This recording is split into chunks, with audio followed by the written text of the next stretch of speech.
All right, guys, so we just covered your jab. Your jab, stepping in here this way, remembering that the hand moves first, foot pushes off, hitting it at a three-quarter turn, hitting with the bottom three knuckles, bringing it straight out and bringing it straight back. Okay, so now what we're going to do is focus on the rear straight. Okay, not the rear cross, but the rear straight. There's a difference. On the rear cross, I would actually zone off to my right if I'm throwing my left. My elbow would come up a little higher. Usually what would happen is if Matthew was throwing a jab and I were to zone out, I would come right across this way. This is the reason they call it a rear cross. But going back to the rear straight, this is not what we want. The rear straight would be as if though Matthew was right here and I'm trying to hit right down the pipe, trying to get right down that middle. My lead jab would go down the middle. My second punch would hit exactly in the same spot. And that's what we're going to focus on. Elbow in from point A to point B. Bring it back straight. And Matthew, throw a couple to the mirror, to the camera. Bring it back.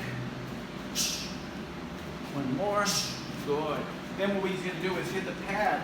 So what I'm going to do is, I'm going to hold it on my left. Again, if he throws his jab, and we should be facing each other, matching leads.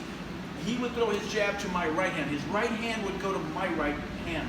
His left straight would come right down the middle to my left, right in here. Hitting with the bottom three knuckles again, keeping his wrists straight, and this is the position, hitting with the bottom three knuckles. He's going to throw the cross by itself, and then we'll throw the combination. So when I'm here, he's going to throw a rear straight from there. Good. And hit. Go faster. Hit. Snap it back. Hit. One. Hit. Let's try the other side so you can see this angle. From here, hand on chest. As soon as I bring it out, he needs to react to me. Ready? Hit. Double hit. Hit. There you go. Hit. Snap it back. One more. Hit. Time. So that's your rear cross. Now what we're going to do is we're going to add them together. He's going to actually throw a jab and then cross. So it's a combination. A combination, you got to remember, is more than one technique. It can be a jab and a cross, it can be a jab and a hook, it can be a hook and a jab, it can be a jab and a knee, a jab and a roundhouse, a jab and a headbutt. Anything, if you throw in more than one technique without hesitation, that means you're firing, you're doing a combination, attack by combination. So this is what we're going to do. He's going to focus on the jab cross.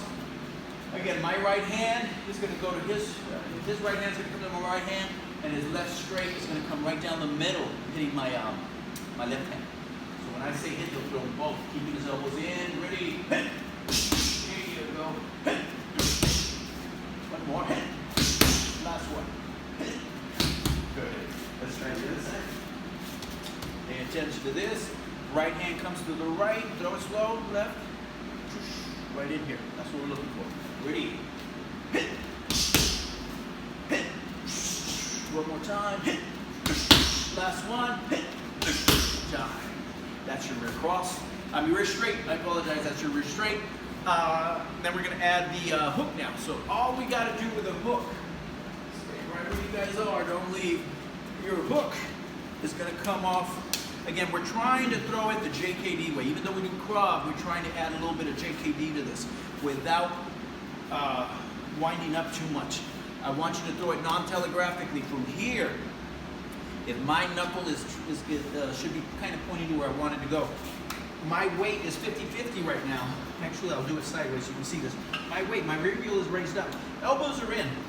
I'm going to throw a hook at a 45-degree angle, okay, not horizontal like most fighters throw.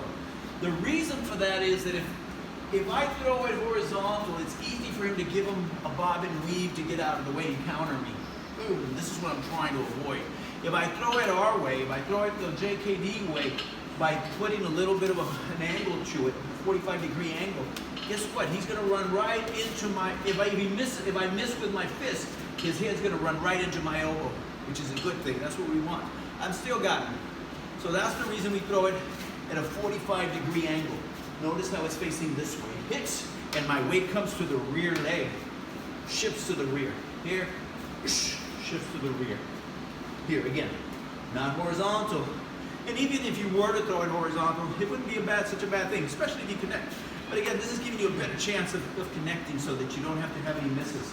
So from here, we hit and back, hit and back. Notice if I do it from the side, from the back side, I'm coming up here and back, here and back. And then we're going to throw it in combination together, and then you guys can see how that's done. So Matthew will throw it on the pads. You're going to throw, actually we're going to throw it in combination, I apologize, not by itself. He's actually going to throw a jab, across, and then you're so good. So it's 1, 2, 3. Again, 1, 2, 3. Elbow's going to be in on the cross, on the straight, rear straight. 1, 2, 3. Again, 1, 2, 3. Elbow in. One more time. Hit. 1, 2, 3.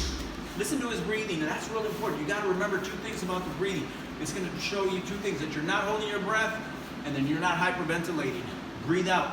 Blow your air out every time you punch. That's going to give you a little more power, and you're going to be able to control your breathing a lot better. So that's your jab, your cross, and your hook. We'll put another video out for you guys in a second, but we're going to focus now is the roundhouse. How to throw a proper roundhouse. We'll see you guys in a bit.